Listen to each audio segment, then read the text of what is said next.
A circle is one of nature's most perfect shapes, but it has a secret language. It's not a typical function like a line or a U-shaped parabola. Instead, its logic comes from ancient Greece, from Pythagoras himself. Every single point on a circle is the exact same distance from its center, and that simple rule gives us a powerful algebraic equation. Imagine a right-angled triangle where the radius is the hypotenuse. The formula is simply Pythagoras' theorem in disguise. X minus h squared plus y minus k squared equals the radius squared.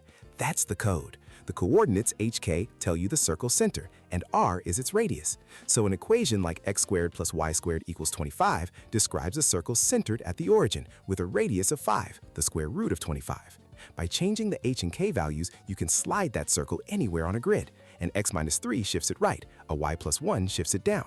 You're essentially just giving the center a new address.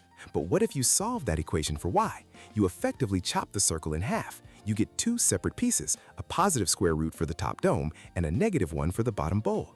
These semicircles are functions, unlike the full circle, forming the basis for everything from architectural arches to the sweep of a radar scan.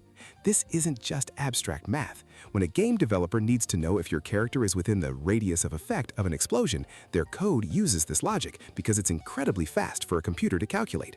When an architect designs a perfectly round window, they provide the builders with this exact equation.